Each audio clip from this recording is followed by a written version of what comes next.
Je voulais vous parler aujourd'hui d'une émotion qui me est très très familière et pour laquelle j'ai fait un post tout à l'heure sous forme d'un tout petit poème. C'est l'impatience. Pourquoi je voulais vous en parler? Parce que cette émotion, elle revient beaucoup dans mon quotidien depuis quelques jours. C'est lié au contexte du confinement, mais plus précisément à des projets personnels qui ont été mis en stand-by. Et aussi par rapport à des projets qui sont en cours, mais sur lesquels j'avance pas à la vitesse à laquelle je suis habituée, puisque je sors un peu de ma zone de confort et que j'apprends plus à m'écouter, à ne pas me forcer à faire des choses quand c'est pas, je sens pas que c'est le moment où j'ai le plus de créativité. Voilà, donc tout ça fait que je dois produire des choses, je dois réfléchir à des choses, je dois mener plein d'actions. Et en parallèle, je veux m'accorder le temps de m'écouter, donc du coup, je n'agis pas beaucoup. Et au final, je m'impatiente parce que j'ai besoin, je me raccroche beaucoup aux résultats. Et le fait de se raccrocher aux résultats fait en sorte qu'on n'apprécie pas ces moments-là où justement on découvre de nouvelles choses, on a ce privilège d'avoir une idée et de pouvoir la tester tout de suite ou pouvoir se renseigner parce qu'on ne sait pas comment faire techniquement, etc. Typiquement, là, pour revoir mon site ou faire des publications sur Instagram avec des vidéos avec un téléphone à moitié fonctionnel, avec un ordinateur pas à jour. Quand il est à jour, il y a telle fonctionnalité que je ne peux pas faire, etc.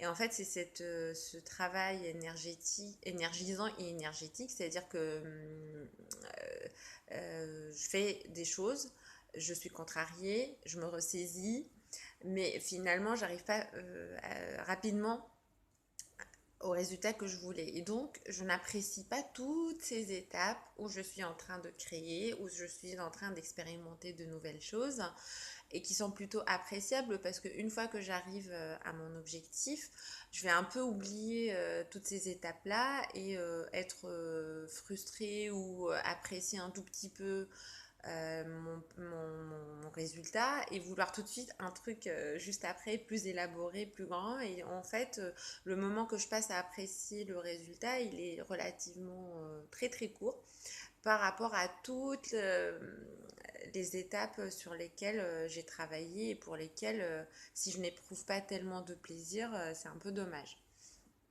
Donc, euh, je me pose et je me dis pourquoi je m'impatiente, où est-ce que je veux aller et en quoi je peux apprécier ce que je fais aujourd'hui.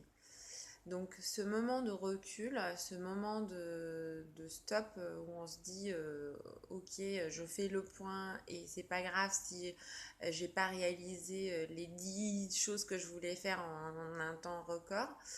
Euh, Est-ce que ça me permet pas d'être sur une humeur plus enjouée, plus égale, d'avoir plus confiance en moi, en ce que je fais et en ce que je suis capable de faire parce que clairement je fais des choses que je suis pas habituée à faire donc ok, je sais que j'aime bien sortir de ma zone de confort, je sais que ça fait partie de mes compétences, mais c'est pas parce que ça fait partie de mes compétences que je suis supposée arriver vite au résultat et que du coup il faut que je m'agace si je ne le fais pas ou si je suis contrariée, voilà.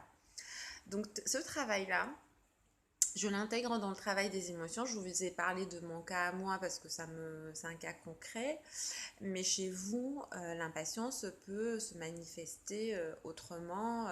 Ça peut, aujourd'hui par exemple en confinement, on peut s'impatienter de ne pas sortir, de passer beaucoup de temps chez nous et pas pouvoir profiter de la vie extérieure, pas pouvoir profiter de notre famille, des gens qu'on est habitué à voir dans le cadre de notre travail ou dans le cadre de notre vie sociale. Et cette impatience peut faire en sorte qu'on n'apprécie pas ces moments privilégiés où aujourd'hui on ne perd pas du temps dans les transports, on collabore ou on côtoie la personne ou les personnes avec qui on vit. Et c'est quand même des moments qu'on n'a pas vécu souvent. En fait, moi, pour ma part, je les vis vraiment que en voyage ou pendant un mois, je passe du temps en continu avec mon copain, avec tous les agacements qu'il peut y avoir, mais avec tous les moments forts aussi.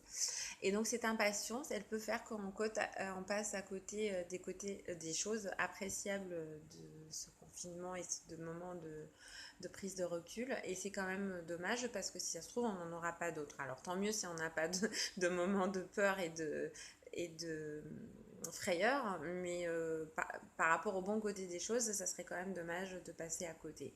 Donc voilà, j'aimerais bien que vous partagiez avec moi si l'impatience est quelque chose qui est beaucoup présent dans votre quotidien comme moi et comment vous faites pour l'apprivoiser. Donc n'hésitez pas à me le mettre en commentaire et je me ferai un plaisir de vous répondre. Bon après-midi!